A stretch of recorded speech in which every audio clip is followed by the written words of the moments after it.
Story of love. কণ্ঠ আমাদের, অনুভূতি আপনাদের। হারিয়ে যাই ভালোবাসার গভীরে। মেহেরিন হাসল, হেসে তাদের একত্রিত করে বলল। সেটাই বলেছে। মাহির ভ্রু কুঁচকে বলল। কি বলছিস? আরে সত্যি সত্যি ডাকাত পড়েছে। আমি নিজ চোখে দেখেছি গেটটকে ভিতরে ঢুকতে। সকলের কপালে ভাঁজ পড়ল। মারোয়া, নিহান, মেহনুর একে অপরের দিকে তাকালো। তখনই কলিং বেলের আওয়াজ হলো। সকলে দরজার দিকে তাকালো। তার মানে সত্যিই কি ডাকাত পড়েছে? এবার বেশ নড়ে চড়ে উঠল সকলে। মেহরিন স্টিকটা শক্ত হাতে ধরে নিয়ে ফিস ফিস করে বলল। দেখলি তো, বলেছি না ডাকাত পড়েছে। এখন সবাই নিজেদের মতো প্রস্তুত হয়ে নিচে নামো। আজ ডাকাতকে খানবাড়ির ডাকাতদের দর্শন করিয়েই ছাড়ব। মেহনুর, নিহান, মারোয়া বাদে সকলেই বিশ্বাস করে নিল মেহরিন ঠিক বলছে। তাই ছুটে গেল যে যার মতো তৈরি হতে। মাহির ক্রিকেট ব্যাট নিল, মিরানকে দিল স্ট্যাম্প। নীলু রান্নাঘরে গিয়ে ছুঁড়ে নিল হাতে। ফারিন কিছু না পেয়ে কাঁটা চামচ হাতে নিল, নিয়ে নিচে নামলো। এদিকে মারোয়া, নিহান এখনও শিওর হতে পারছে না কি হচ্ছে। তাও প্রস্তুতি নেওয়া চাই, যদি সত্যি হয় তাহলে।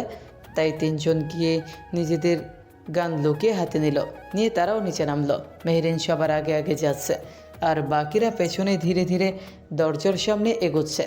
তবে মেহনুর কিছু একটা ভাবতেই নিহান ও মারোয়াকে নিয়ে আবার রুমে ফিরে গেল। গিয়ে দরজার সামনে থাকা সিক্রেট সিসিটিভি ফুটেজ দেখতে লাগলো ল্যাপটপে। তার পাশে নেহান ও মারোয়াও বেশ সিরিয়াস ভঙ্গিতে দেখতে লাগলো। কেউ একজন তাদের দরজায় দাঁড়িয়ে অনবরত বেল বাজাচ্ছে। পরনে তার হুডি আর ক্যাপও মাথায় দেওয়া, তাই মুখ দেখা যাচ্ছে না। তারা একে অপরের দিকে তাকালো। তার মানে কি সত্যিই ডাকাত? বা এরকম কেউ? তাহলে একা আসবে কেন? আর বেলি বাবা যাচ্ছে কেন? তখনই মেহনুর কিছু জুম করতেই মেহনুরের চোখ গেল লোকটির হাতে। হাতে থাকা সিলভারের ব্রেসলেটটার দিকে, যেখানে নিচের নাম খোদাই করা। নামটা চোখে পড়তেই মেহনুর সহ তিনজনই চোখ বড় বড় করে তাকালো একে অপরের দিকে। এই ধরনের ব্রেসলেট চারজনের কাছে আছে, তা তারা ভালো করে জানে। তারপর তিনজনই উচ্চস্বরে হেসে উঠল। নিহান হাসতে হাসতে বলল। চল নিচে, দেখা যাক এবার কি হয়। ওদের আটকাবে না যদি ওরা কিছু করে ফেলে? মেহনুর ঠোঁট কামড়ে হেসে বলল। নেভার। ওদের আমরা আটকাবো কেন? একটু অপেক্ষা কর, মেহেরিন স্পেশাল থেরাপি পাক। এই বলে ল্যাপটপ বন্ধ করে তারা দিয়ে নিচে নামলো। বাকিরা এখনও দাঁড়িয়ে আছে দরজার কাছে, আর প্ল্যানিং করছে কি করবে। মেহনুররা নেমেই তাদের তাড়া দিল দরজা খুলে যাতে অ্যাকশন নেয়। মেহনুর মেহরিনকে বলল। বনু, আজ একদম ছাড়াছাড়ি করবি না, বুঝলি? ডাকাতকে মেরে একেবারে উচিত শিক্ষা দিবি। নিহানও ব্যঙ্গ করে বলল মেহরিনকে। হ্যাঁ রে, একেবারে মেরে পেছনের পঞ্চদশের ছাল তুলে ফেলবি। মেহরিন ভাই বোনদের কথায় বেশ সাহস পেল। সাহস দেখিয়ে এগোতে এগোতে বলল। হ্যাঁ, আজ ওই ডাকাতদের পেছনে নকশা যদি না পাল্টিয়েছি, তবে আমার নামও মেহেরিন নয়। ততক্ষণে বেল বাজানো বন্ধ হয়ে গেল। মেহরিন থামলো। বেল বাজানো অফ কেন সেটার কারণ বুঝতেই তখন মাহির বলল। জানালা দিয়ে চেক কর, কি করেছে ওই ডাকাত। দরজা ভাঙবে না তো? মেহরিন, মিরান, নীলু, মাহির জানলার পর্দা ফাঁক করে উকি দিল লোকটিকে দেখা যায় না দেখার জন্য। তখনই দেখতে পেল লোকটি ব্যালকনির সাইডে মই এনে রাখছে ওপরে ওঠার জন্য। তবে অবাক হলো, মার্কো চেঁচানো বন্ধ করে নিচে দাঁড়িয়ে আছে। মেহরিন লোকটিকে ওপরে উঠতে দেখে তাতে দাঁত চেপে বলল। দাঁড়া বেটা বজ্জাত, আজ তোর একদিন কি আমাদের একদিন। দরজা খোলা হচ্ছে না বলে মই দিয়ে ওঠার পায়তারা করছিস? দাঁড়া, আজ দেখাচ্ছি মজা। এই বলে বাকিদের বুঝিয়ে দিল কিভাবে কি করতে হবে। মেহরিন ধীরে ধীরে গিয়ে দরজা খুলে দিল। ততক্ষণে মিরান গিয়ে একটি প্লাস্টিকের বস্তা নিয়ে এলো। মেহনুর, নিহানরা হাত ভাঁজ করে দাঁড়িয়ে মজা দেখছে তার ভাই বোনেরা কী করে। তাদের চোখ মুখে তুষ্ট হাসে। মেহনুর চিপস খাচ্ছে আর তাদের উস্কাচ্ছে। মেহরিন দরজা খুলে বের হলো, পেছনে বাকিরা। তবে মাহির বের হতে নেবে তখনই পেছন থেকে তাকে আটকালো নিহান। ফিস ফিস করে বলল। নিজের পেট গরম করতে না চাইলে ওদের পিছনে যেও না, না হলে পরে টর্নেডো তোমার উপর দিয়ে আসবে। মাহির ভ্রু কুচকালো, অবাক হয়ে বলল। কি বলছিস? এভাবে আমাদের বাড়িতে ডাকাত পড়েছে আর বন্ধের সাহায্য করব না? নেহান কিছু বলল না, শুধু দুষ্টু হাসি দিয়ে বলল। কেন বলেছে সেটা একটু পরে বুঝতে পারবে। মেহরিন ধীরে ধীরে বাইরে বের হলো। পেছনের দিকে গেল, যেখানে মই রেখে লোকটি ওঠার চেষ্টা করবে। লোকটি যেই মাত্র সিঁড়িতে পা দিতে যাবে তখনই মেহরিন লোকটির পেছনে দাঁড়িয়ে মিরানকে ইশারা করলো। সাথে সাথে মিরান বস্তাটা দিয়ে লোকটির মাথা চেপে ধরল। বস্তার ভেতরে লোকটির নাক মুখ বন্ধ হয়ে যাওয়ায় সে কেবল গোঙাতে পারল, কিন্তু নিজেকে ছাড়ানোর আগেই মেহরিন তার হকস্টিক দিয়ে লোকটির পশ্চাৎ দেশে সপাং সপাং করে বাড়ি দিতে লাগলো।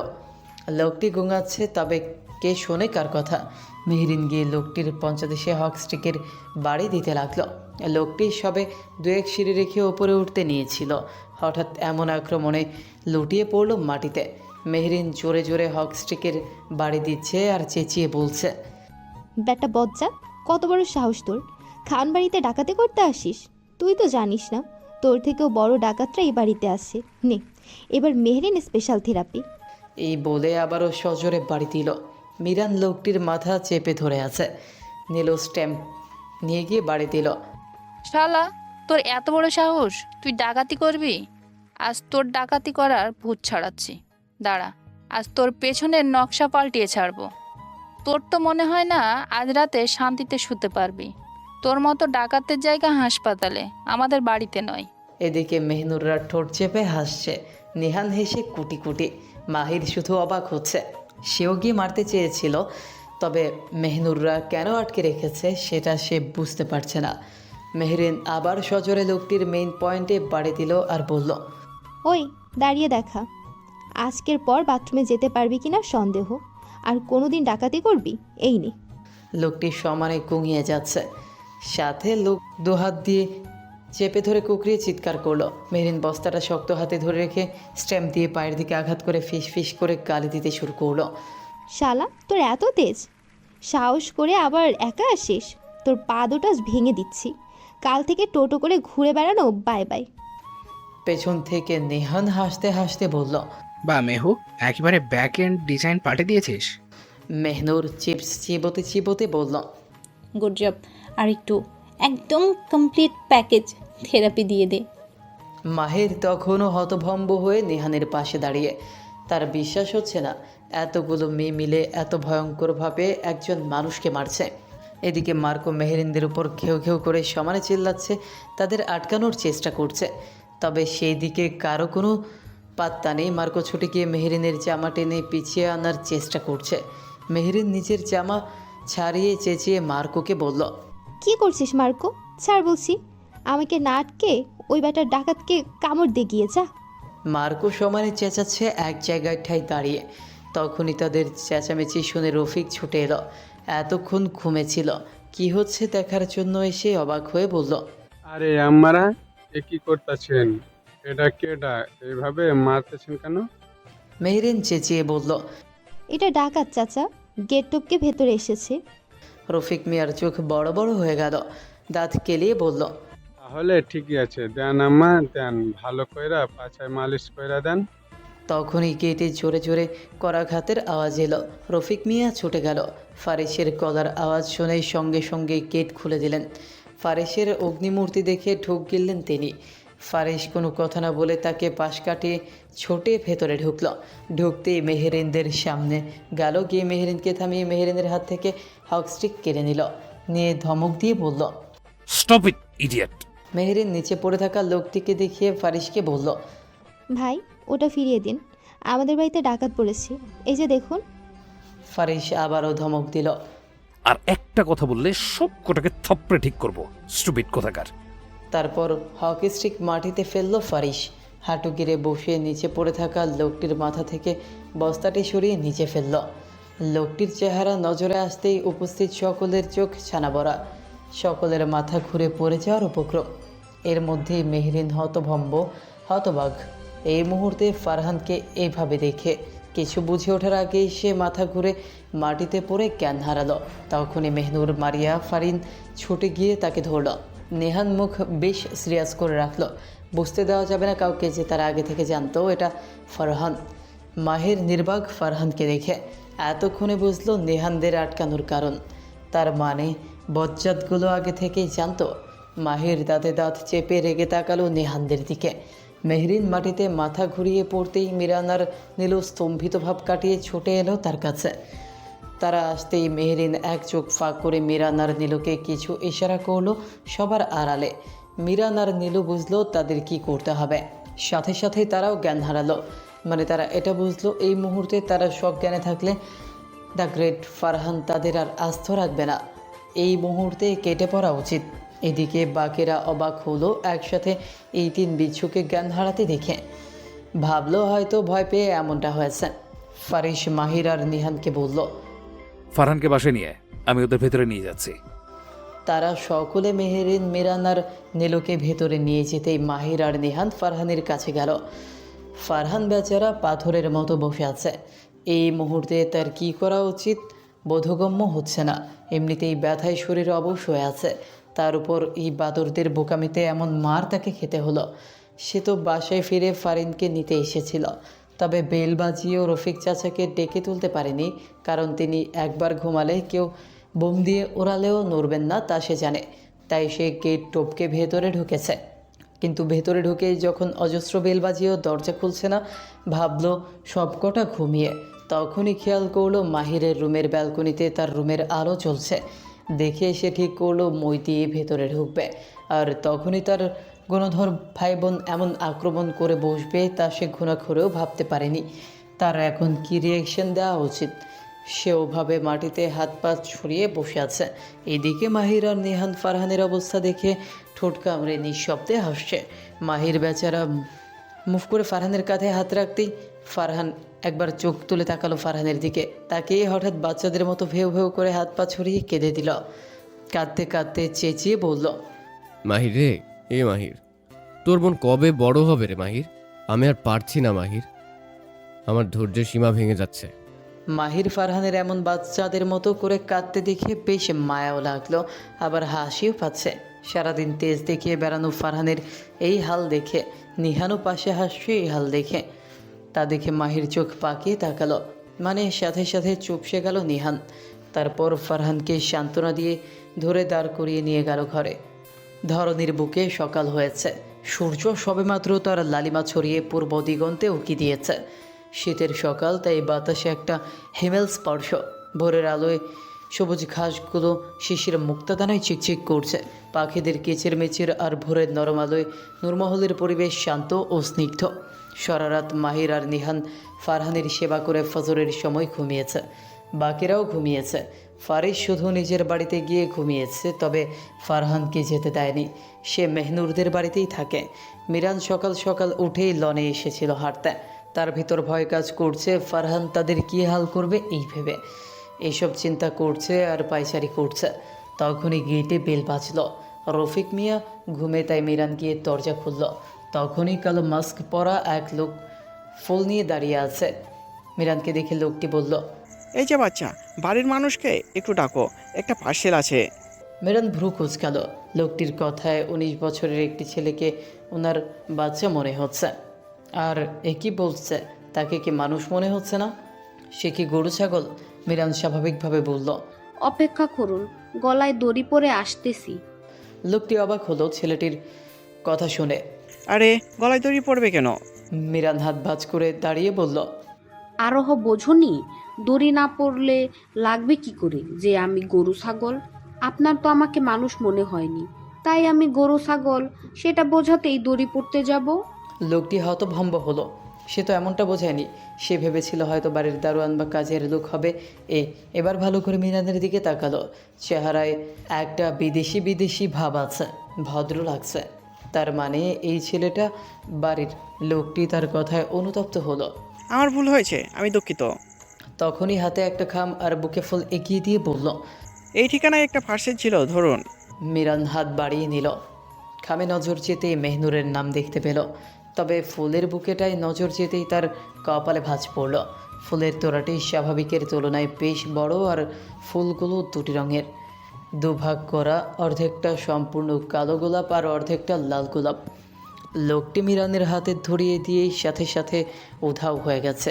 এদিকে মিরান আশ্চর্য এমন অদ্ভুত ফুলের তোড়া দেখে সে কিছু না ভেবে ভেতরে নিয়ে গেল।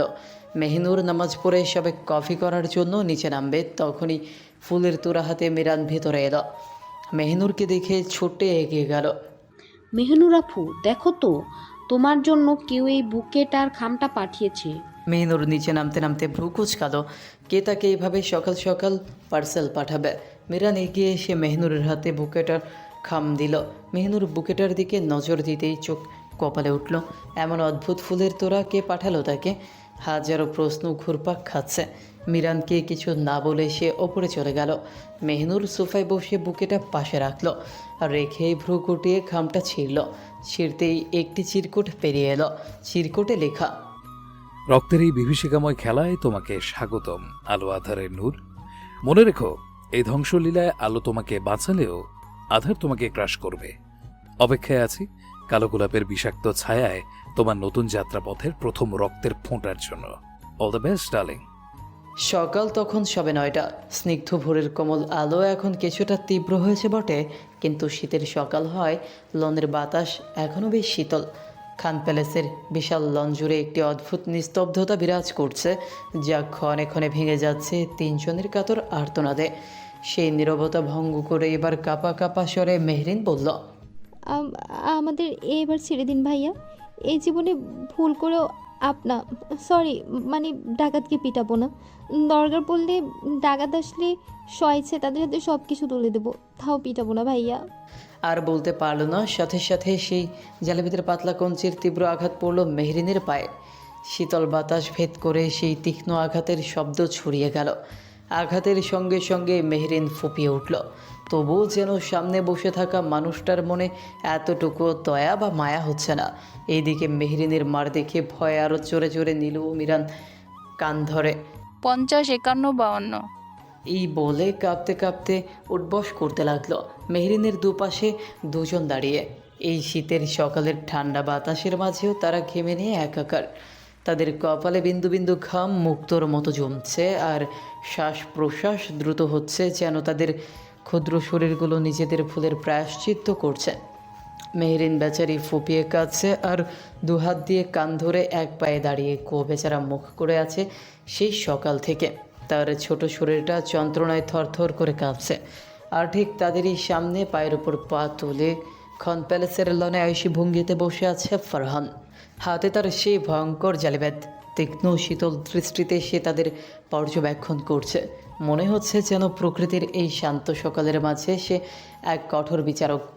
চুন থেকে পান খসলেও হাতে থাকা জালিবেদ দিয়ে উত্তম মধ্যম দিচ্ছে। ফারহানের পাশে দাঁড়িয়ে মাহির দাঁত গেলিয়ে হাসছে তাদের এই অবস্থা দেখে। তা দেখে মেহরিন পারছে না মাহিরকে কাঁচা চিবিয়ে খেতে, কারণ এখানে কথা বাড়ালে এখন বিপদ। তার জালিবেদ যে তার সামনে আরেক জালিম বিটকেল খানের হাতে। বললেই সে ঠাস করে পিঠে পড়বে। আপাতত হজম করে নিচ্ছে, তবে যে সেও ছাড়বার পাত্রী নয়, এদের সেও দেখে নেবে। ফারহানের দিকে তাকিয়ে মনে মনে বিড়বিড় করলো, ইস, ভুল হয়ে গেছে। ডাকাত ভেবে না হয় আরও 2-3টা খাওয়া দেওয়া উচিত ছিল বেটা বজ্জাতকে। ঠিকই আছে, করে নিন শোক করে নিন, তবে মনে রাখবেন আজ না হয় আমার সর্বনাশ আর আপনার পৌষ মাস, তবে সেই সর্বনাশও আমি আপনার করিয়ে ছাড়ব। শুধু ধৈর্য ধরুন। ক্রন্দনরত অবস্থায় দাঁত কিরমির করে ছোট ছোট চোখ করে তাকালো ফারহানের দিকে। মেহরিনের এইভাবে তাকানো দেখে ফারহানও মেহরিনের মতো ছোট ছোট চোখ করে এক ভ্রু উঁচু করে তাকালো। হয়তো বুঝলো মেহরিনের মনের অবস্থা। তার ওষ্ঠদয় জুড়ে বাঁকা হাসির রেখা ফুটে উঠল। হাতের জালিবেদটা ঘুরিয়ে ঘুরিয়ে ভাবলেশহীনভাবে শীতল কণ্ঠে বলল, আমার সর্বনাশের কথা পরে চিন্তা করিস। বলেই মেহরিনের দিকে ইশারা করে বলল, আগে নিজের জমের হাত থেকে নিজেকে কিভাবে বাঁচাবি সেই চিন্তা কর। চমকিত হয়ে ফিরে তাকালো মেহরিন। এই বিটকেল খান তার মনের কথা কিভাবে জানলো? ব্যাটা মনোবিজ্ঞানী নাকি? ভেবেই চোখ বড় বড় করে তাকিয়ে আছে। ফারহানের বেশ হাসি পাচ্ছে এদের এই হাল দেখে। এবার তার শান্তি লাগছে এদের শায়েস্তা করে। তার কি কম খারাপ অবস্থা করেছিল এই বিচ্ছুর দল? তাই তো সে তাদের এক একটার জালিবেতের লাঠি এনে এদের সকাল সকাল কাঁচা ঘুম থেকে তুলে এনে এইভাবে কুপোকাত করেছে। মেহরিনের বুদ্ধিতে যেহেতু এরকম কাণ্ড, তাই তাকে এক পায়ে দাঁড় করিয়ে রেখেছে আর বাকিদের 100 বার করে কান ধরে উঠবস করতে বলেছে। জালিবেতের লাঠির মারের ভয়ে তারা রাজিও হয়ে গেছে। মেহরিন ছোটবেলা থেকে এই বেদকে ভয় পায়, কারণ সে যখন 5 বছর ছিল তখন ফারহান তাদের আরবি পড়াতো। ভুল হলেই জালিবেতের মার পড়তো। এইভাবে মার খেয়ে খেয়ে সেই থেকেই এই বেতের প্রতি ভয় কাজ করে মেহেরিনের, আর সেটা ফারহান ভালো করেই জানে। মাহির নিজের হাসি থামিয়ে আফসোসের সুরে মেহেরিনকে বলল, আহা বেচারে, কি করে পারলি বোন এভাবে নিজের ভবিষ্যৎ নিজে আঘাত করতে? বলে চো চো আওয়াজ করলো মুখে। মেহেরিন অবাক হয়ে সাথে সাথে বলল, ভবিষ্যতে আঘাত করেছি মানে? ফারহান বুঝেছে মাহিরের কথার মানে, সাথে মাহিরের দিকে রেগে কটমট দৃষ্টিতে তাকালো। ফারহানের এমন চেহারা দেখে মাহির ঠকিল, আবারও সে সঠিক জায়গায় ভুল বাক্য বলে ফেলেছে। শশব্যস্ত হয়ে ক্যাবলা হেসে মেহেরিনকে বলল, না মানে এই তো, এখন যে শাস্তি পাচ্ছিস এটা তোর তোর ভবিষ্যৎ। কাল এভাবে আমাদের আবলা ফারহানকে না মারলেও তো আর শান্তি পেতি না। কথা শেষ করতেই সজোরে তার পায়েও একটা জালবেতের কঞ্চির বাড়ি পড়ল। মাহির দু কদম পিছিয়ে লাফিয়ে চেঁচিয়ে উঠল, আরে ভাই, আমাকে এভাবে মারলি কেন? আমি কি দোষ করেছি? এত যত্ন করলাম রাতে, আর এভাবে প্রতিদান দিলি? সি সি রে ফারহান, সি, আমি ধিক্কার জানাই তোকে। ফারহান দাঁতে দাঁত চেপে হিসিয়ে বলল, তোর বোনদের মতো তোর মুখেও লাগাম টান শালা। মাহির মুখ বাঁকালো, মুখ বাঁকিয়ে বলল, ইজ্জত দে বেটা, ইজ্জত। আমি কিন্তু তোর বড় শো। বলতে পারলো না তার আগে আর একটি বাড়ি পড়ল তার পায়ে। বাড়ি দিয়ে ফারহান বলল, এই নে তোর ইজ্জত হয়েছে। মাহির পায়ে ডলতে ডলতে মাটিতে বসে পড়ে বিরক্তি নিয়ে চেয়ে রইল ফারহানের দিকে। মিরান এবার উঠবোস করতে করতে ফারহানের উদ্দেশ্যে বলল, ভাইয়া প্লিজ ছেড়ে দাও না এবারের মতো, এমন ভুল আর হবে না। নীলও বলল, হ্যাঁ ভাইয়া, আমাদের দোষ কি বলো? আমরা কি জানতাম এটা তুমি? এই বলে অসহায় মুখ করে তাকিয়ে রইল ফারহানের দিকে। ফারহান এবার লাঠি হাতে ঘোরাতে ঘোরাতে বলল, বেশ, তবে একটা শর্তে তোদের ছেড়ে দিতে পারি। মেহেরিন ঠিক মতো দাঁড়াতে পারছে না, একবার পা নিচে পড়ছে, আবার টেনে হিসড়েও পড়ে তুলছে। কিছুক্ষণ আগেই পা নিচে পড়েছিল বলে ফারহান বাড়ি দিয়েছিল, তাই এভাবেই কষ্ট করে দাঁড়িয়ে আছে কোনো মতে। ফারহানের শর্তের কথা শুনে চোখ তুলে তাকালো, ফ্যাজ ফ্যাজ করে নাক টেনে বলল, কি কি শর্ত বলুন? তার আগেই নীলু মিরান একসঙ্গে বলে উঠল, আমরা সব সত্তর মানতে রাজি, তাও ছেড়ে দাও ভাইয়া। তাদের কথায় মেহরিন তাদের দিকে রেগে তাকালো। হুট করে রাজি হয়ে গেল কেন? কি না কি শর্ত দিবে এই বচ্চাটা ঠিক নেই, আর এরা রাজি হয়ে গেল। মেহরিনের দৃষ্টি তাদের বুঝিয়ে দিচ্ছে যে উল্টাপাল্টা কোনো শর্ত দিলে যে তাদের হাড়গোড় ভাঙবে তারা বেশ বুঝতে পারছে। তবে এতে ভ্রুক্ষেপ না করে তারা এখন কিভাবে নিজেকে বাঁচানো যায় সেই ধান্দায় আছে। ফারহান এবার বেশ আয়েসি ভঙ্গিতে বসে মেহরিনের দিকে চোখ রেখে নীলুদের বলল, তার আগে বল, তোরা কার কথা এমন করেছিস? মিহুর কথায়। ফারহান বাঁকা হাসল। তাহলে শাস্তির ভাগ কে বেশি পাবে? সাথে সাথে মিরান বলল, মিহু। বলেই মেহরিনের দিকে তাকালো যে এই মুহূর্তে তাদের দিকে অগ্নিদৃষ্টি নিক্ষেপ করে আছে। ফারহান এবার বলল, তাহলে আমার যতদিন না পায়ের ব্যথা কমছে ততদিন আমার সেবা তোদের বেহুকে করতে হবে। এই শর্তে রাজি থাকলে আমি তোদের ছাড়তে পারি, আর তা না হলে কিন্তু। এই বলে জালিবেতটা ইশারা করে দেখিয়ে বলল, যতদিন না ব্যথা কমবে ততদিনই আজকের মতো এত সুন্দর সকাল তোদের জন্য রিপিট হবে। বলেই শয়তানি হাসি দিল। নীল মিরান একে অপরের দিকে চেয়ে ঠোক গিলল। তাদের চোখ বলে দিচ্ছে যে তারা এত সুন্দর সকাল খোনা ঘরেও চায় না জীবনে।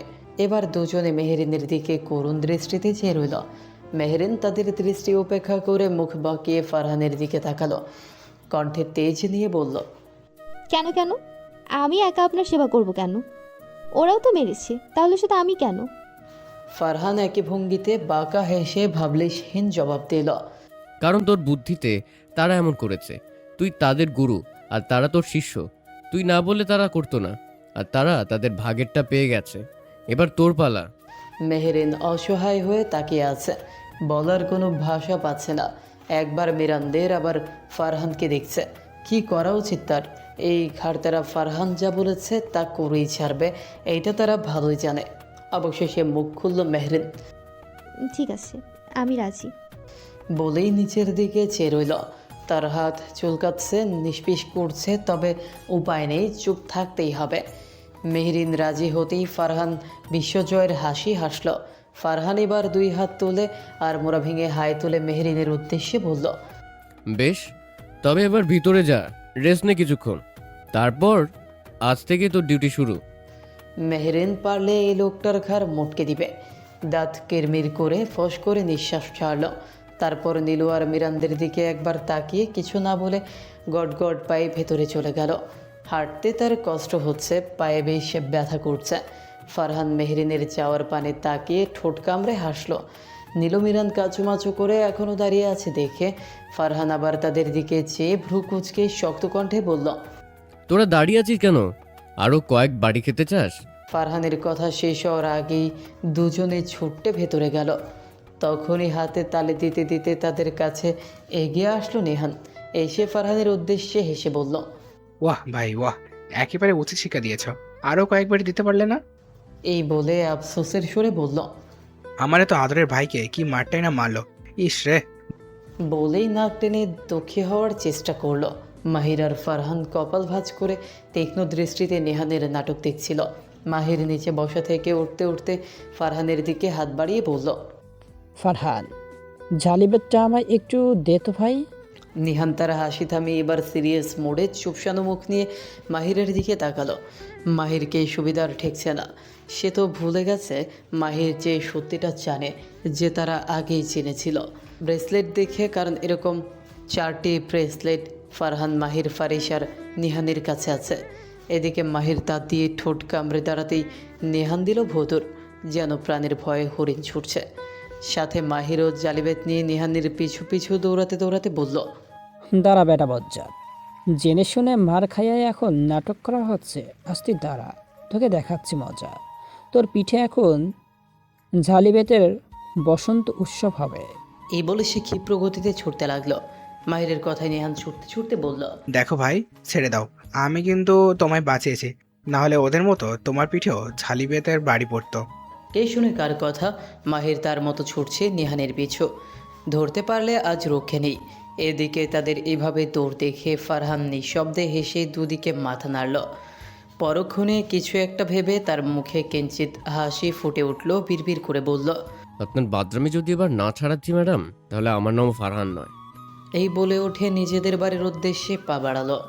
নূরমহলে আজ জোর তোড়জোড় আয়োজনের পালা চলছে। আজ শুক্রবার, তাই সকলেই আজ বাড়িতে। তাছাড়া আজ বাড়িতে উৎসবের চেয়ে কোনো অংশে কম নয়। নাজুয়া খান দীর্ঘদিনের অভিমান ভুলে বিয়েতে রাজি হয়েছেন, এতে সকলেই খুশি। আর আজ মারোয়া আর মিরানের বাবা মিজান চৌধুরী দেশে আসবে। ইতিমধ্যে হয়তো পৌঁছেও গিয়েছেন। রাজিন চৌধুরীর ভাই আসার পর ওনার পরিবারের সকলকে নিয়ে আজ আসবেন বিয়ের পাকা কথা সারতে। বাড়ির বউরা হাতে হাতে কাজ করছেন। নূরজাহান বিবি স্বামীর সাথে সাথেই আছেন, একদণ্ড চোখের আড়াল হতে দিচ্ছেন না, চোখে চোখে রাখছেন। এতে অবশ্য ফাহসামউদ্দিন খান বিরক্ত নন। উনি ওনার নুরবানুর বাচ্চা সুলভ আচরণে আড়ালে হাসছেন। ওই তো এখন ফাহসামউদ্দিন খান ফোনে কথা বলতে বলতে লনে এসেছেন। তা উপর থেকে নূরজাহান বিবি দেখতেই নিচে চলে এসে ঘোরাঘুরি করছেন, আর চোখে ফাহসামউদ্দিনকে দেখছেন, আবার কাজের লোকদের দেখিয়ে বুঝিয়ে দিচ্ছেন। ফাহসামউদ্দিন এগিয়ে গেলেন নূরজাহান বিবির কাছে, ওনার পেছনে দাঁড়িয়ে গলা খাকারি দিলেন। তা শুনেই নূরজাহান বিবি চমকিত হয়ে ফিরে তাকালেন। ওনার প্রাণপ্রিয় স্বামীকে দেখে একগাল হাসি উপহার দিয়ে বললেন, আরে আপনি এখানে কখন আইলেন? আর একটু হইলে তো ভয়ই পাইয়া গেছিলাম। ফাহসামউদ্দিন খান নূরজাহান বিবির হাত ধরে বেতের সোফায় নিয়ে বসিয়ে দিলেন। বসিয়ে নিজে ওনার পাশে বসলেন। তারপর হেসে বললেন, বুঝলে বিবি, আমার না নিজেকে নিয়ে একটু ভয় হচ্ছে, কি করা যায় বলো তো? নূরজাহান বিবির কপালে ভাঁজ পড়ল। ব্যস্ত হয়ে বললেন, আরে কি কইতাছেন? কিসের ভয় কন দেহি? দুঃস্বপ্ন দেখছেন? তাইলে বিকালে আইনুল মোল্লার থেকে পড়া পানি আয়না দিমু। ফাহসামউদ্দিন খান উচ্চস্বরে হাসলেন ওনার স্ত্রীর কথায়। তারপর ফু দিয়ে নূরজাহান বিবির মুখের সামনে আসা আধ পাকা চুলগুলো উড়িয়ে হাসকিশোরে বললেন, আসলে নূরবানু, দুঃস্বপ্ন আমি দেখিনি, তবে দিন দিন যা হ্যান্ডসাম হয়ে যাচ্ছে কি না, তাই তো আমি কারো দুঃস্বপ্নের কারণ হচ্ছি, বুঝলে? ফাহসামউদ্দিন খানের এমন কাণ্ডে লজ্জায় লাল নীল অবস্থা নূরজাহান বিবির। ওনার স্বামী যেন দিন দিন আরও খারাপ হচ্ছেন।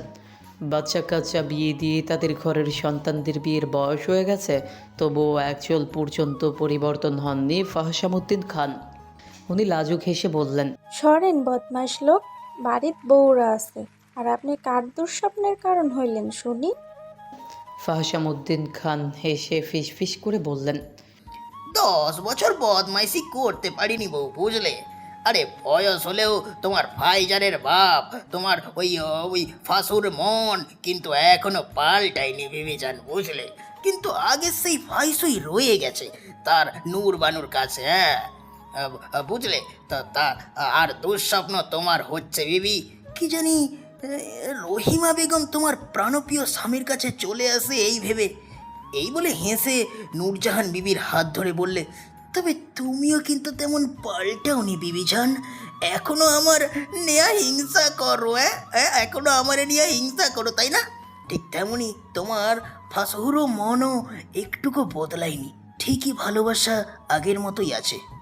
নূরজাহান বিবি এক মনে দেখছেন ওনার স্বামীকে, মানুষটা যে ওনাকে বড্ড ভালোবাসেন।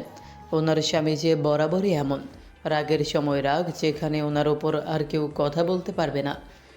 অভিমানের সময় অভিমান, যেখানে উনি নিচে থেকে না ভাঙলে কেউ ভাঙাতে পারবে না। তেমনই ভালোবাসার সময়ও তেমনই, তখন আর দুনিয়ার হুঁশ থাকে না।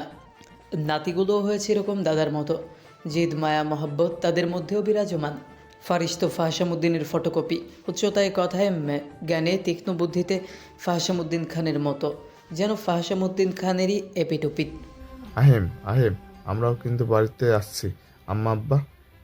তখনই ভেসে উঠল নৌশাদ খানের কণ্ঠস্বর। ফাহসামউদ্দিন সাথে সাথে হাঁক ছেড়ে দিলেন নূরজাহান বিবির। সামনে তাকাতেই দেখলেন ফায়াজ খান, নওয়াজ খান আর নৌশাদ খান দাঁড়িয়ে। কিছুটা দূরে ফৌজিয়া খান আর নাজুয়া খানও দাঁড়িয়ে।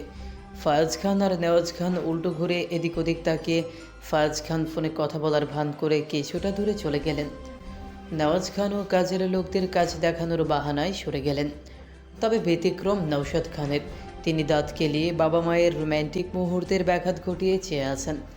ওনারা শুরু থেকেই এখানে ছিলেন, যার দরুন সম্পূর্ণটাই ওনাদের নজরে এসেছে। ফাহসামউদ্দিন খান তাদের দেখে বিড়বিড় করে বললেন, বজ্জাতগুলোকেও ডাউনলোড করাই ভুল হয়েছে, সব কয়টা লজ্জার মাথা খেয়ে বসে আছে। নূরজাহান বিবি লজ্জা পেয়ে ভেতরে চলে গেলেন। এদিকে ফাহসামউদ্দিন খান বিরক্ত হয়ে একইভাবে বসে চেয়ে আছেন নওশাদ খানের দিকে। সবকটা ওনার শত্রু, তাদের জন্যই তো এতটা বছর ওনার নূরবানুর থেকে দূরে থেকেছেন। এখন আবার শান্তিতে দুটো কথাও বলতে দিবে না, কথায় আছে না, ঘরের শত্রু বিভীষণ, তার জন্য ওনার ছেলেরাই যথেষ্ট। নওশাদ খানকে এইভাবে দাঁত কেলিয়ে হাসতে দেখে নীরবে কাছে রাখলেন। এই এদিকে আয় তো। নওশাদ খান হেসে ধীরে ধীরে সামনে এগিয়ে গেলেন। কিছু বলবেন আব্বা হুজুর? এদিকে ফাহসামউদ্দিন হাতের ইশারায় নওশাদ খানকে কিছুটা ঝুঁকতে বললেন। নিচু, একটা গুরুত্বপূর্ণ কথা বলার আছে। নওশাদ খানও সিরিয়াস ভঙ্গিতে নিচু হলেন। ভাবলেন ওনার বাবা হয়তো কোনো গুরুত্বপূর্ণ কথা বলবেন। উনি ঝুঁকতেই ফাহসামউদ্দিন খান সজোরে একটা থাপ্পড় দিয়ে দিলেন গালে। নওশাদ খান হতভম্ব হয়ে একই ভঙ্গিতে দাঁড়িয়ে ঝুঁকে আসেন। এটা কি হলো? তখনই ফাহসামউদ্দিন ছেলের কান মুলে ধরে শক্ত কণ্ঠে বললেন, তোরা শুক্রবারেও বাসায় থাকিস কেন? তোরা শুক্রবারে অফিসে যাবি, বুঝলি? আর দাঁড়া, ছোট বৌমাকে বাপের বাড়ি পাঠানোর ব্যবস্থা করছি। এই বলে কান ছেড়ে দিয়ে গট পায়ে ভেতরে যাওয়ার উদ্দেশ্যে পা বাড়ালেন। এইদিকে ক্যাবলার মতো তাকিয়ে রইলেন নওশাদ খান। ওনার বাবা কেন এমন করলেন বোধগম্য হচ্ছে না। এক ধ্যানে চেয়ে আছেন ওনার যাওয়ার পানে। দূরে দাঁড়িয়ে ফৌজিয়া খান আর নাজুয়া খান একে অপরের দিকে কিছুক্ষণ চেয়ে হেসে উঠলেন ভাইয়ের এই অবস্থা দেখে। এগিয়ে গেলেন দুজনে ভাইয়ের কাছে। ওনারা যেতেই নওশাদ খান বেতের সোফায় ধপ করে বসে গালে হাত রেখে বললেন, আব্বা আমায় এভাবে মারলো কেন রে? ফাহসাম খান বেতের সিঙ্গেল সোফায় বসতে বসতে হেসে বললেন, তুমি খলনায়ক হয়ে এন্ট্রি নিয়েছো, তাই না? নাজুয়া খানও হেসে সামনের টেবিলে রাখা ম্যাগাজিন হাতে নিতে নিতে বললেন, এত না ভেবে তাড়াতাড়ি গিয়ে ভাবির বাপের বাড়ি যাওয়া আটকাও। এবার বুঝলেন নওশাদ খান ওনার বাবার মারার কারণ। তবে ভাগ্যিস ছেলেমেয়েরা বাড়িতে নেই, না হলে আজ ওনার ইজ্জত প্লাস্টিক হয়ে যেত। হোশ ফিরতেই তড়িঘড়ি করে উঠে ছুটলেন বাড়ির দিকে। অসহায় হয়ে হাঁক ছেড়ে বলতে লাগলেন, ও আমার আব্বাজান গো, আমার ভুল হয়ে গেছে আব্বাজান। তা দেখে ফৌজিয়া খান আর নাজুয়া খান উচ্চস্বরে হাসলেন। হাসি থামিয়ে এবার ফৌজিয়া খান নাজুয়া খানের উদ্দেশ্যে বললেন, তুই কি খুশি এই সিদ্ধান্তে নাজু? নাজুয়া খান হালকা হাসলেন, বইয়ে মনোযোগ রেখে হেসেই ওভাবে বললেন, খুশি না হলে এতটা বছর অপেক্ষা করেছি। ফৌজিয়া খান চিন্তিত ভঙ্গিতে বললেন, সে না হয় বুঝলাম, তুই চাইলে আগেও বিয়ে করে নিতে পারতি। তাহলে এতটা বছর আমার ভাইটাকে এভাবে কষ্ট কেন দিলি? নাজুয়া খান চোখ তুলে তাকালেন বোনের দিকে। সে গম্ভীর স্বরে বললেন, সেটার জন্য নিশ্চয়ই আমি দায়ী নই, তবে আমার ইচ্ছা ছিল সবাই এক থাকবে, এক ছাদের তলায় থাকবে, আর সেটার অপেক্ষাই করেছি। আর সব থেকে বড় কথা হচ্ছে ওনাকে আমি ভালোবাসি, যেমনটা উনিও আমায় বাসেন। আমার কথায় যেমন উনি সম্মান দেন তেমনি আমিও দিয়েছি। থেমে বইয়ের দিকে চোখ দিয়ে আবার বললেন, এইসব রাখো, খোঁজ নিয়ে একটু দেখো তো তোমার গুণধর দেবর ঘুম থেকে উঠেছে কিনা। ফৌজিয়া খান হাসলেন, হেসে টিটকিরি কেটে বললেন, আমার কোনো দেবরের খোঁজ নেওয়ার দায়িত্ব কি আমার? যার দায়িত্ব সে নিক, আমি বাবা এসবে নেই। বলেই হেসে উঠে চলে গেলেন সেখান থেকে। নাজুয়া খান দীর্ঘশ্বাস ছাড়লেন। ওনার ফোনে রাজিন চৌধুরীর নাম্বারে নজর বোলালেন। ওনাকে কল দিলেই যে শুরু হয়ে যায় সে লাগাম ছাড়া কথা, সেটা উনি কাকে বোঝাবেন? এইসব ভেবেই কল দিলেন রাজিন চৌধুরীকে। একবার দুবার রিং হতেই রিসিভ হলো কল। নাজুয়া খান কানে ফোন ধরে আছেন, তবে একবারই কথা বলছেন না। রাজিন চৌধুরী এতক্ষণ ঘুমিয়েছিলেন, আর ঘুমের ঘরেই নাম না দেখে রিসিভ করেছেন। উপাস থেকে জবাব আসছে না দেখে এবার মেজাজ নিয়ে চোখ বন্ধ রেখে বললেন, সকাল সকাল কোন শালারে ডিএসপির ঘুম বাঙালি? নাজুয়া খান খুবই বিরক্ত। এই মানুষকে নিয়ে কি বলবেন ওনাকে? উনি যে বরাবরই এমন। বিরক্ত নিয়ে ধমক দিয়ে বললেন, আজই বিয়ে ক্যান্সেল করব, ওয়েট। সাথে সাথে রাজিন চৌধুরী ফোনের দিকে তাকালেন। সাথে সাথে ওনার ঘুম উবে গেছে। এই রে, এ তো ওনার ফুলটুসির মা। ভুলভাল বকায় টেম্পার হায় না আবার হয়েছে। এইসব ভেবে সাথে সাথে কল কেটে ভিডিও কল দিলেন। নাজুয়া খান কি মনে করে কল কেটেও যেন কাটলেন না, রিসিভ করলেন। করতেই উনি আশ্চর্য, সদ্য ঘুম থেকে ওঠা ওনার মানুষটা দুহাত দিয়ে দোকান ধরে আছে। এই মানুষটার এসব পাগলামিতেই তিনি অভ্যস্ত। এত বছরেও কিঞ্চিত কমতি রাখেননি ওনাকে ভালোবাসতে। উনি যখন যা বলেছেন সেরকমই চলেছেন। একটু ভুল করার আগেও শতবার ক্ষমা চান এই নাজুয়া খানের কাছে, অথচ এই জাদরেল অফিসারের ভয়ে পুরো থানা কাঁপে। আর এই মানুষটা এখন কান ধরে বসে। নাজুয়া খান চেয়েও রাগ করে থাকতে পারলেন না, ফিক করে হেসে ফেললেন। ওনার হাসি দেখে রাজেন চৌধুরী হাফ ছেড়ে বাঁচলেন। যাক, রাগ ভাঙানো গেছে। উনি বললেন, লয়ার ম্যাডাম, আমি ঘুমের ঘরে খেয়াল করিনি, এর জন্য সরি। নাজুয়া খান বললেন, লাগবে না আপনার সরি। দোষ যেহেতু করেছেন তাহলে শাস্তি অবশ্যই আপনাকে পেতে হবে, তাই তাড়াতাড়ি চলে আসবেন, আপনার শাস্তি তোলা রইল। বলেই খট করে কল কেটে দিলেন। এদিকে অসহায় মুখে বসে আছেন রাজেন চৌধুরী। ওনার প্রিয়তমার মাথায় আবার কি ঘুরছে কে জানে। ভেবেই নিচে নেমে পা বাড়ালেন ওয়াশরুমের উদ্দেশ্যে। দুপুর তখন প্রায় 12টা। শীতের নরম রোদ এখন লম্বালম্বিভাবে জানলার কাজ ভেদ করে মেঝে ছুঁয়েছে। বেলা দুপুরের দিকে এগোলেও আজকের বাতাস বেশ স্নিগ্ধ। শুক্রবার, তাই চারপাশ জুড়ে একটি পবিত্র নিস্তব্ধতা। দূর থেকে ভেসে আসছে সুমার নামাজের জন্য মুসল্লিদের আহ্বান ও আলোচনার শব্দ, যেন এই শান্ত পরিবেশে এক পবিত্র সুরের আবহ তৈরি হয়েছে। আজ মেহনুরের মেজাজ বেশ ফুরফুরে, কেন যেন বেশ খুশি খুশি লাগছে তাকে। নিজের রুমে একদিনে বসে ল্যাপটপে কী যেন একটা করছে। নিজের কাজ শেষ করে মেহনুর ল্যাপটপ অফ করে পাশে রাখলো। ঘড়িতে একবার সময় দেখে নিল। ধীরে ধীরে উঠে কাভার্ডের সামনে গেল। আজ শুক্রবার, সাথে মেহনুরের খোশ মেজাজ, তাই ঠিক করলো আজ শাড়ি পরবে। এটা মেহনুরের স্বভাব। যখন তার মেজাজ ফুরফুরে থাকে তখন সে তার আরেক ভালোবাসা শাড়ি পরবে, কিন্তু সেটা নিজের রুম অবধি সীমাবদ্ধ। আজ পর্যন্ত নিজের বাবা ভাইও ওকে শাড়ি পরা অবস্থায় দেখেননি। মেহনুরের ঠোঁটে লেপ্টে আছে স্নিগ্ধ অমায়িক হাসি। সে কাভার্ড খুলে নেভি ব্লু রঙের একটি জামদানি শাড়ি বের করলো, কালো আর গোল্ডের সিকোয়েন্সের কাজ করা। এটা সে গত মাসেই কিনে এনেছে।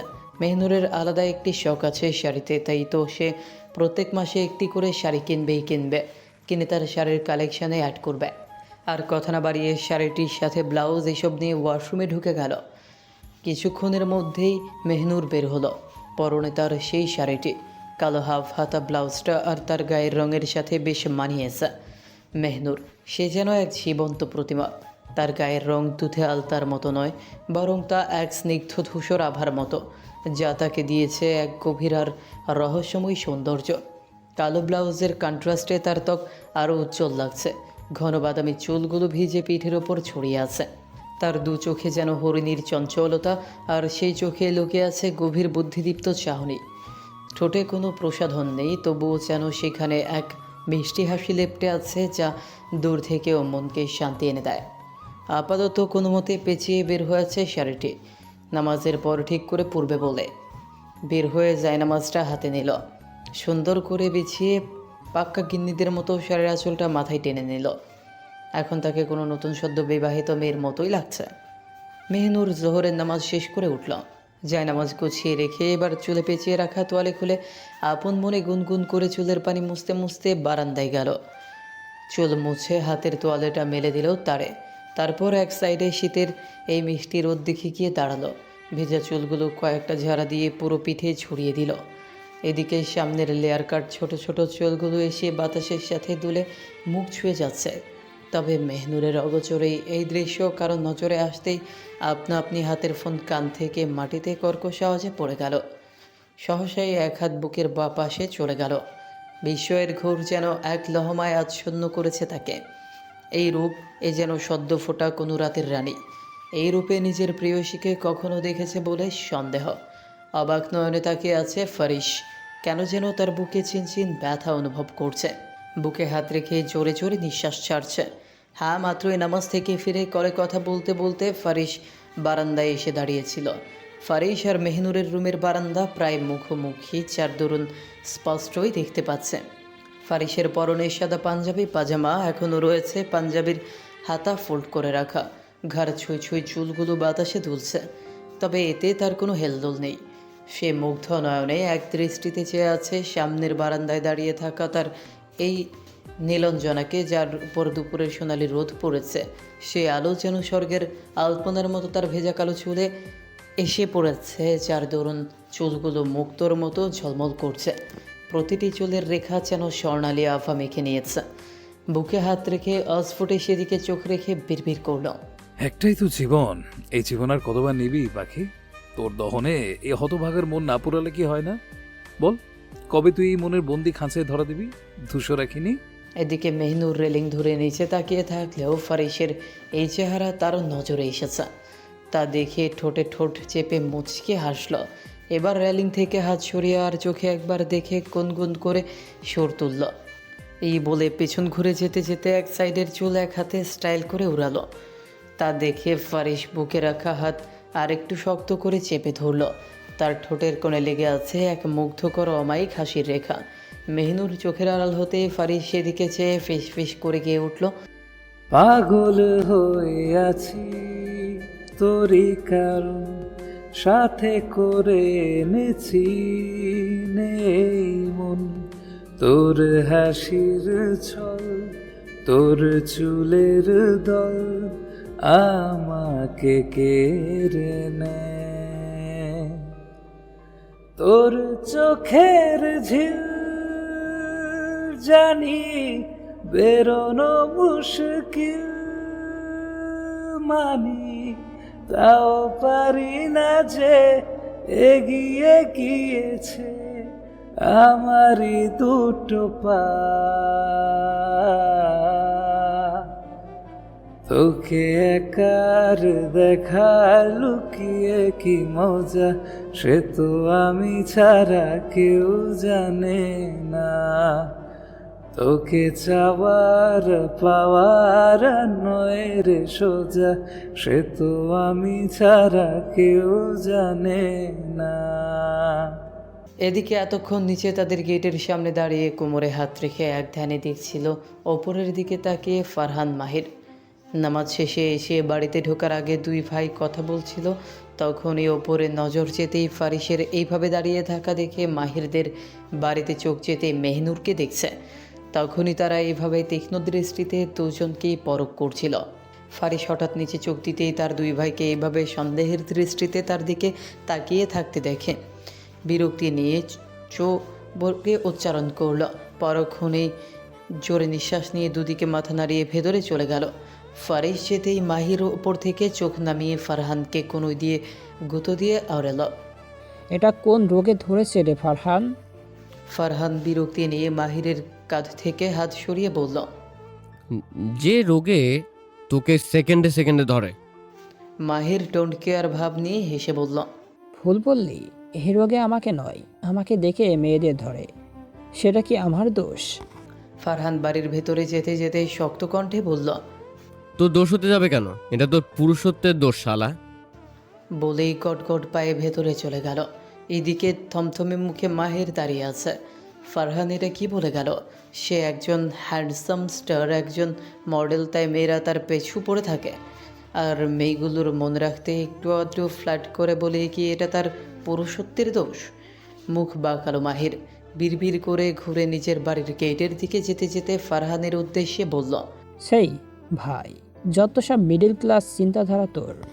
বলেই যেতে যেতে দুলতে দুলতে কান ধরল। বলতে বলতে ভেতরে প্রবেশ করল। ফারহান ভেতরে ঢুকেই ড্রয়িং রুমের সোফায় গা এলিয়ে দিয়ে বসল। সামনের টেবিল থেকে হাত বাড়িয়ে টিভির রিমোটটা নিতে যাবে, তখনই কিছু মনে হতেই চোখে মুখে দুষ্ট হাসির রেখা খেলে গেল। সাথে সাথে রিমোটটি না নিয়ে আয়সী ভঙ্গিতে সোফায় গা এলিয়ে দিল। পকেট থেকে ফোন বের করে মেসেজ অপশনে গিয়ে জালিবেতের একটি ছবি আর সাথে টেক্সট দিল, 2 মিনিটের ভিতরে যদি না আসা হয় তাহলে এই বেদগুলো তোর পিঠে ভাঙবো। শর্ত মোতাবেক এখন থেকে তোর কাজ শুরু। So don't be late, your time start নাও।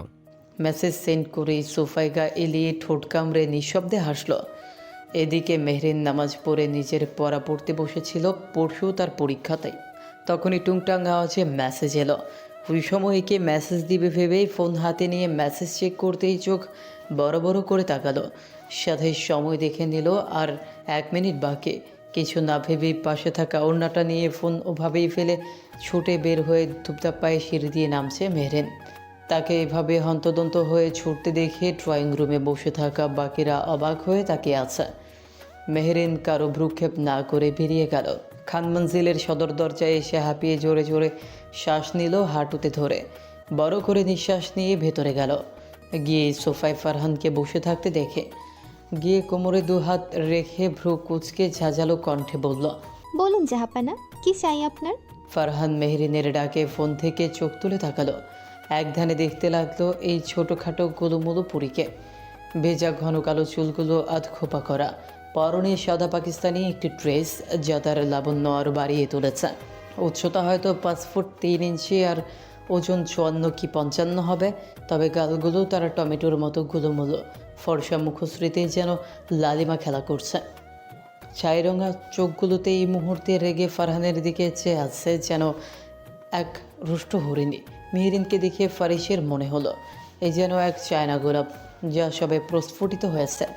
গালে সেই গোলমোলো গোলাপি আভা, আর ছাই রঙা চোখে যেন রাগের এক স্নিগ্ধ আগুন জ্বলছে যা তাকে আরও আকর্ষণীয় করে তুলেছে। ভেজা কালো চুলের আধখোপা তার স্নিগ্ধতাকে যেন কয়েক গুণ বাড়িয়ে দিয়েছে।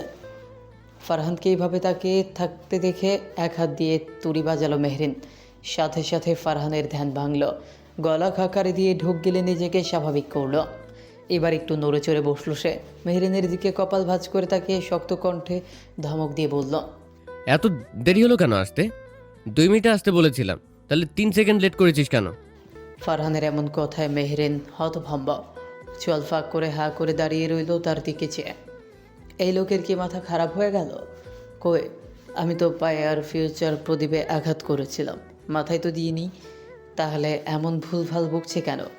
বলে কিনা 3 সেকেন্ড দেরিতে, এত দেরি? ফারহান মেহরিনের চেহারা দেখে আড়ালে নিঃশব্দে হাসল। হেসে নিজেকে স্বাভাবিক করে ফোনের দিকে চোখ দিয়ে মেহরিনের উদ্দেশ্যে বলল, হয়েছে হয়েছে, পরেরবার ঠিক সময় আসিস। এবার শোন, তোকে যে জন্য ডেকেছি। মেহরিনের সম্বিত ফিরল, ফিরে দাঁত দেখিয়ে বলল, তাড়াতাড়ি বলুন, কি করতে হবে? ফারহান ভাবলে সিনভাবে আঙুল দিয়ে ইশারা করলো এক হাত দূরে থাকা সেন্টার টেবিলটার দিকে যেখানে টিভির রিমোটটা রাখা। দেখিয়ে বলল, ওটা আমার হাতে এনে দে তো, আমার হাতে পায়ে খুব ব্যথা করছে। এত দূর থেকে এটা নিতে পারছি না। মেহরিন সেদিকে তাকিয়ে যেন আরেক দফা চমকালো। আশ্চর্যজনক নয়নে একবার ফারহান আর একবার রিমোট দূরত্বের দিকে তাকালো। তার যেন মাথা ঘুরে পড়ে যাওয়ার উপক্রম। এইটুকু দূরত্বে কিনা কারো হাত ক্ষয় হয়ে যাবে এটা নিতে, তার জন্য তাকে আরেক বাড়ি থেকে আনিয়েছে এই বদলোক। মেহরিন রেগে কটমট দৃষ্টিতে চেয়ে মনে মনে বিড়বিড় করলো, একটা বজ্জাত, নাচিয়ে নে, যা নাচানোর সময় ভালো তো তাই। তবে আমিও কম নই, আপনাকে যদি নাকে দড়ি দিয়ে না নাচিয়েছি তাহলে আমার নামও মেহরিন খান নয়। ভেবে গিয়ে রিমোট হাতে তুলে নিল। তারপর মুখে মিথ্যা হাসি ফুটিয়ে রিমোট ফারহানকে জোরে ধরিয়ে দিয়ে বলল, এই নিন, এবার শান্তি। ফারহান রিমোটটি নিয়ে বলল, জি না, শান্তি এত সহজে মিলবে না। তারপর রিমোট আবারও মেহরিনের দিকে এগিয়ে দিয়ে বলল, এবার টিভিটা চালিয়ে দে।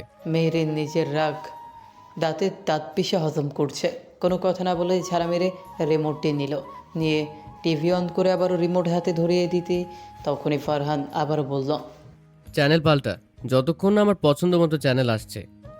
এদিকে মেহরিন বিরক্ত হয়ে না পারছে এই লোকের মাথায় সজোরে একটা বাড়ি দিতে। ফারহানের দিকে একবার চেয়ে জোরে নিঃশ্বাস নিয়ে রাগ সংবরণ করলো। তারপর চ্যানেল পাল্টাচ্ছে একটার পর একটা। আর ফারহান বলে, এটা না, এটাও না, আরেকটা, পরেরটা। মেহরিন এবার বিরক্ত হয়ে ঘুরে ফারহানের দিকে তাকাতেই দেখলো ফারহান ফোনে চোখ রেখে বলছে এটা না ওটা না। মেহরিন এবার বেশ বুঝলো তাকে জ্বালানোর জন্যই এই ফোন দিয়ে এটেছে এই বিটকেল খান। দাঁতে দাঁত চেপে হিসিয়ে চেঁচিয়ে বলল, এই যে সমস্যা কি আপনার? হয় টিভি দেখবেন, নয় যা ইচ্ছে করবেন, আমাকে কেন জ্বালাচ্ছেন এভাবে? ফারহান চোখ তুলে তাকালো মেহনুরের দিকে, ঠোঁট কামড়ে ধরল।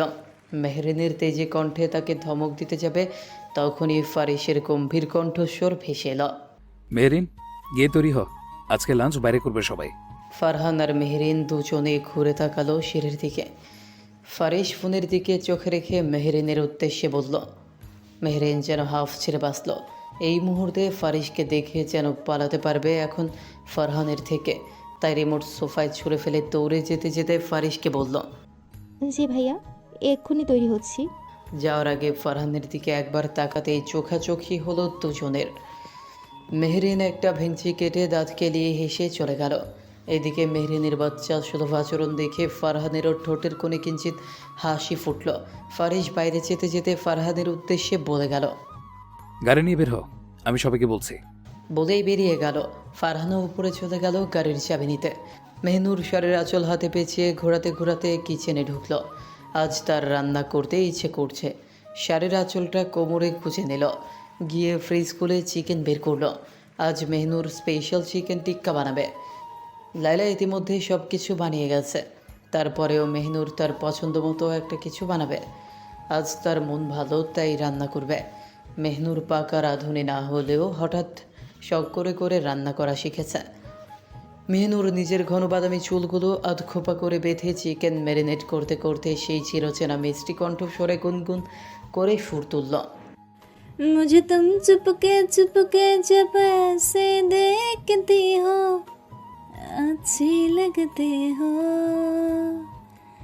मुझे देख के जब तुम यूं ही ठंडे आहें भरते हो अच्छे लगते हो, मुझको जब लगता है तुम मुझसे ही मरते हो अच्छे लगते हो, किया रे जो भी तूने किया रे, जिया को मेरे बात ऐसे लिया रे, समझ के भी ना समझ में सकूं, सवालों को मेरा तो सूरज लागे, तू मेरा कोई ना हो के भी कुछ लगे, तू मेरा कोई ना हो के भी कुछ लगे।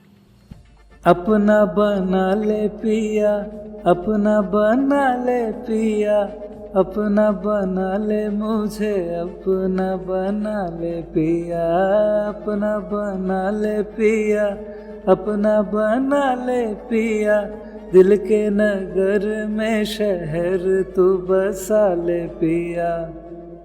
রান্নাঘরের ভেতর ঢুকতে ঢুকতে গম্ভীর অথচ ঠান্ডা স্বরে মেহনুরকে শেষ করতে না দিয়ে কে উঠল ফারিস। চমকিত হয়ে ফিরে তাকালো মেহনুর। তার চোখে মুখে এক অচেনা বিস্ময় খেলা করছে। সে এতক্ষণ খেয়াল করেনি ফারিস দরজার কাছে সে কখন এসে হেলান দিয়ে দাঁড়িয়েছিল। এক দৃষ্টিতে দেখছিল তার ধূসর রানীকে। ফারিস মেহনুরের পাশে গিয়ে দাঁড়ালো। মেহনুর হাতের কাছ থামিয়ে মাথা উঁচু করে ফারিসের দিকে তাকালো। ফারিস বাঁকা হেসে মেহনুরের দিকে তাকিয়ে তোবার ভ্রু নাচালো। সাথে সাথে মেহনুর চোখ নামিয়ে নিল নিচে। ভীতু কণ্ঠে বলল, কোনো দরকারে এসেছেন? মেহনুর একটু ইতস্তত করছে। একে তো পরনে শাড়ি, তার উপর সামনে মেহরাজ ফারিস। ফারিসের তপ্তশ্বাস মেহনুরের মুখে এসে পড়ছে। মেহনুর ফারিসের বুক বরাবর উচ্চতার, তাই তার দিকে তাকাতে হলে মাথা উঁচু করে তাকাতে হয়। ফারিস কণ্ঠস্বরকে খাদে নামিয়ে মেহনুরের দিকে দৃষ্টি রেখে বলল, দুপুরে লাঞ্চ সবাই বাইরে করবে, আমি টেবিল বুক করে রেখেছি। মেহনুর তাকালো ফারিসের দিকে, কিন্তু তাকে বলতে না দিয়ে ফারিস বলল, স্টপ, সবাইকে নিয়ে বের হো তাড়াতাড়ি, আমি গাড়ি নিয়ে অপেক্ষা করছি। মেহনুর আর কিছু না বলে ওপর নিচে মাথা নেড়ে সম্মতি দিল। দিয়ে উল্টো ঘুরে বেসিনে হাত ধুতে গেল। হাত ধুয়ে ফিরে তাকিয়ে দেখলো চিকেনের বাটিটা নেই। তখনই চোখ গেল ফারিসের দিকে, যে চিকেনের বাটিটা ওভাবেই ফ্রিজে রাখছে। তা দেখে মেহনুর ব্যস্ত হয়ে বলল, আরে আরে কি করছেন? ওটা আমি রাখতে পারতাম তো। ফারিস ফ্রিজের দরজা লাগিয়ে বলল, কেন, এটা রাখায় কি আমার হাত ক্ষয় গেছে? মেহনুর প্রত্যুত্তর করল, না, এমন তো বলতে চাইনি। ফারিস এক পা দুপা করে এগোতে এগোতে বলল, কেমনটা বলতে চেয়েছিলি? ফারিসের এইভাবে এগোতে দেখে মেহনুরও এক পা দুপা করে পিছিয়ে গিয়ে ঠুকিল। তা দেখে ফারিস বাঁকা হেসে এগিয়ে গেল মেহনুরের সামনে। মেহনুর পেছাতে পেছাতে পিঠ গিয়ে ঠেকেছে বেসিনের সাথে। মেহনুর ফারিসের দিকে তাকিয়ে আমতা আমতা করে বলল, কি করছেন আপনি? ফারিস মেহনুরের সামনে গিয়ে দাঁড়ালো। ফারিসের গরম শ্বাস মেহনুরের মুখের ওপর আছড়ে পড়ছে। ফারিস মেহনুরের এই ভয়ার্ত মুখে দেখে ঠোঁট টেনে বাঁকা হেসে কিছুটা ঝুঁকল। সাথে সাথে মেহনুর চোখ খিচে বন্ধ করে নিল। তার সমস্ত শরীর তের তের করে কাঁপছে, হৃদস্পন্দন দ্রুত বেগে ছুটছে। ফারিস মেহনুরের ঘাড়ের কাছে মুখ নিয়ে ঝুঁকে হাত বাড়িয়ে পেছনের ট্যাপটা বন্ধ করল, যা মেহনুর হাত ধোয়ার সময় খোলা রেখেছিল। ট্যাপ বন্ধ করে মেহনুরের থেকে সরে দাঁড়ালো। অথচ মেহনুর এখনও একইভাবে দম আটকে চোখ মুখ খিচে বন্ধ করে দাঁড়িয়ে। ফারিস গলা খাকারি দিল। শশব্যস্ত হয়ে চোখ খুলে তাকালো মেহনুর। দেখলো ফারিস টান টান হয়ে তার দিকে বাঁকা হেসে চেয়ে আছে। কি বলবে খুঁজে না পেয়ে তড়িঘড়ি করে পাশ কাটিয়ে যেতে যেতে বলল, আপনি যান, তৈরি হয়ে আসছি। মেহনুর যেতে নিতেই ফারিস মেহনুরের আঁচল ধরে আটকালো। মেহনুর আঁচলে টান খেতেই দাঁড়িয়ে পড়ল। তখনই ফারিস মেহনুরের কানের কাছে মুখ নিয়ে হাসকি স্বরে বলল, no need to change this. বলে মেহনুরকে এইভাবে রেখেই পাশ কাটিয়ে হালকা হেসে বেরিয়ে গেল। এদিকে স্তম্ভিত হয়ে মেহনুর একই জায়গায় ঠায় দাঁড়িয়ে। ঢাকার অন্যতম নামকরা ফাইন ডাইনিং গন্তব্য এই রেস্তোরাঁতে শুধুমাত্র খাবারের জন্য নয়, এর রাজকীয় পরিবেশ এবং অসাধারণ সজ্জার জন্য বিখ্যাত। এটি আলগান স্কোয়ারের 7ম তলায় অবস্থিত, ফলে পুরো গুলশান এলাকার একটি চমৎকার দৃশ্য এইখান থেকে চোখে পড়ে। ভেতরের সজ্জা অত্যন্ত রুচিশীল এবং আভিজাত্যের প্রতীক। উষ্ণ আলো, নরম রঙের ব্যবহার এবং ক্লাসিক আসবাবপত্র সব মিলিয়ে যেন এক ইউরোপীয় রেস্তোরাঁর আমেজ। প্রতিটি টেবিলে রাখা ফুলদানি, কাচের ঝাড়বাতি এবং নীরব সুমার্জিত সঙ্গীত পরিবেশটিকে আরও শান্ত ও ব্যক্তিগত করে তোলে। যেখানে ফারিসদের জন্য একটি বিশেষভাবে সংরক্ষিত স্থানে টেবিল সাজানো হয়েছে, সেখানে বসে তারা বাইরের ঝলমলে রোদের আলো এবং গুলশানের ব্যস্ত দৃশ্য দেখতে পারছে। পরিচালকদের পরিষেবাও এখানে একেবারে নিখুঁত মনোযোগী, যা তাদের ব্যক্তিগত আলাপচারিতার জন্য পর্যাপ্ত সুযোগ করে দিয়েছে। খান পরিবারের সকলেই সেখানে বসে খাওয়ায় ব্যস্ত। টুকটাক কথা বলে হাসি মজা খুনসুটি করে সময় কাটছে সকলের। ফারিস তাদের কথা শুনছে আর মুচকে হাসছে। এদিকে মেহনুরের অস্বস্তি লাগছে, কারণ ফারিসের কথায় শাড়ি পরেই বের হয়েছে, শুধু উপরে হিজাব আর একটি শাল নিয়ে নিয়েছে। তখনই মিরান চেঁচিয়ে উঠল মাথায় হাত দিয়ে। এতক্ষণ সে ফোনে নিউজ ফিড স্ক্রোল করতে করতে খাবার খাচ্ছিল। তার এমন চেঁচানো দেখে মেহরিন তাকে গুঁতা দিয়ে বলল, এই কি হয়েছে, এভাবে চাচালি কেন? তখনই মিরান ফোন ঘুরিয়ে সকলের দিকে তাক করল। সেখানে চলছে একটি ব্রেকিং নিউজ। মিরান আশ্চর্যজনিত কণ্ঠে বলল, 15 জন মানুষকে এক রাতে এভাবে হাত পা গলা কেটে হত্যা করে এভাবে ব্রিজের নিচে কে ফেললো? সকলেই সেই নিউজ দেখছে ফোনে। Breaking news. রাজধানীর উপকণ্ঠে বিভৎস হত্যাকাণ্ড, 15 জনের হাত পা গলা কাটা মরদেহ উদ্ধার, এলাকা জুড়ে চাঞ্চল্য। গতকাল গভীর রাতে রাজধানীর উপকণ্ঠে অবস্থিত একটি পরিত্যক্ত ব্রিজের নিচ থেকে 15 জন অজ্ঞাত মানুষের এখনও পরিচয় শনাক্ত করা যায়নি মরদেহ উদ্ধার করা হয়েছে। স্থানীয় প্রশাসনের পক্ষ থেকে জানানো হয়েছে, প্রতিটি মরদেহ নৃশংসভাবে বিকৃত করা হয়েছে। নিহতদের হাত পা এবং গলা ধারালো অস্ত্র দিয়ে কেটে ফেলা হয়েছে। পুলিশের প্রাথমিক ধারণা, এটি কোনো সাধারণ অপরাধ নয়, বরং পরিকল্পিত ও অন্তত ঠান্ডা মাথার কাজ। ময়নাতদন্তের জন্য মরদেহগুলোকে মর্গে পাঠানো হয়েছে এবং এলাকাটি ঘিরে ফেলা হয়েছে। এই 15 জন মানুষ কারা, কেন তাদের এমন নির্মম পরিণত হলো এবং এই বিভৎস কাজের জন্য কোন চক্র জড়িত, তা নিয়ে পুলিশ তদন্ত শুরু করেছে। স্থানীয়দের মধ্যে চরম আতঙ্ক বিরাজ করেছে।